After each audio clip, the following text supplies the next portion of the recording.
Hey everyone, welcome back to Corporate Decoder, the place where we unpack the financial secrets that make companies tick. Think of it as a treasure map for your wallet, and today's map leads us to an interesting deal in the entertainment world with a twist. We're looking at Dolphin Entertainment Inc. and their latest filing with the SEC. This isn't a full quarterly report, but a special filing called an 8K, which is usually for big unexpected news. And boy, do we have some news for Dolphin Entertainment. It seems Dolphin Entertainment has been busy drumming up business, or rather drumming up funds with some new convertible notes. That means they borrowed money, but with a catch. The people lending them the money have the option to turn that debt into ownership into shares of the company. The main story here revolves around August 26, 2025. On this date, Dolphin Entertainment did two key things. First, they tinkered with some old loans called promissory notes. Think of these as IOUs they issued before. They extended the deadline for paying these back, moving it to August 26, 2030. That's a nice 5-year extension for them, and they set a fixed price for converting these notes into stock, which is $1.07 per share. This means if the stock price goes much higher than $1.07, the folks who hold these notes will likely convert them, becoming shareholders. Now, let's talk about the more recent action. Between August 21st and August 26th of 2025, Dolphin Entertainment signed 5 new subscription agreements. These are basically contracts with investors. Through these agreements, they issued 5 new convertible promissory notes, raising a total of $800,000 in cash. These new notes are pretty interesting. They carry a 10% interest rate, which is a decent return for the lenders, and they mature in 5 years, just like the older ones. Here's the kicker though, the conversion price is set at $1.04 per share, which was the stock's closing price on the day they were issued for others, including a larger $400,000 note. The conversion price is based on the average closing per share, this $1.07 note. The conversion price is $1.07 price is based on the average closing price of Dolphin Entertainment stock for the 5 trading days right before they were issued. So what does this all mean for Dolphin Entertainment and its stock, the common stock? They've essentially raised $800,000 in cash, which is good for business operations or growth. But they've also taken on debt that can automatically convert into shares if the stock price hits certain levels. If the stock price stays below $7, these notes might just be paid back as debt. But if the stock price climbs above that, especially comfortably above it, the lenders will likely convert their notes into shares.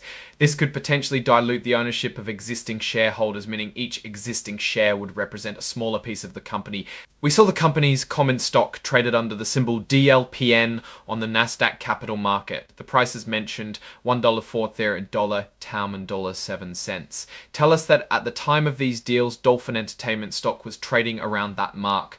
This is important because it indicates the company believes its stock has value and might even go up. They're willing to offer a conversion price that's a bit higher than the current trading price, betting on future growth. Looking at the bigger picture, Dolphin Entertainment operates in a dynamic industry. They're involved in marketing and content for the entertainment sector. These kinds of financing deals using convertible notes are common for companies looking to fund growth without immediately giving up equity at what they might see as a lower valuation. It's a way to keep their ownership structure more intact in the short term, while also providing a clear path for investors to benefit if the company performs well. Now let's think about the story here. Dolphin Entertainment is actively managing its finances to fuel its operations and potentially expand. They've extended existing debt and issued new convertible debt. This suggests they need capital, and they're using a financing method that gives them some flexibility. The fact that they're setting conversion prices around the current trading price indicates a belief in their future stock performance. However, it also introduces a potential for increased share count down the line, which is something existing shareholders should keep an eye on. When we look at this from a Warren Buffett perspective, we want to see companies that are fundamentally strong, have a clear competitive advantage, and are managed by capable people. Here we see a company that's actively seeking funds, which is normal. The strategy of using convertible notes isn't inherently good or bad. It's a tool. The key is whether the company uses that capital effectively to generate returns that outweigh the cost of the debt and the potential dilution. What are the risks? Well, if Dolphin Entertainment doesn't grow as expected, or if its stock price doesn't rise above these conversion prices, they might end up having to pay back the principal plus a significant 10% interest on the new notes. That could strain their cash flow. On the flip side, if their business takes off and the stock price soars, these notes could be converted, which would dilute existing shareholders but would also signify a successful growth phase for the company.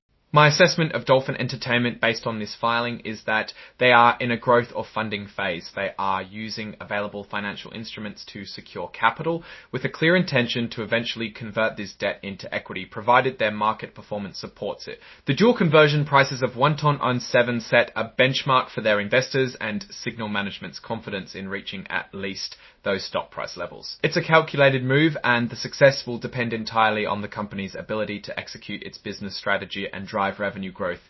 What's your take on Dolphin Entertainment's financing strategy? Do you think convertible notes are a smart move for them? Let me know your thoughts in the comments below.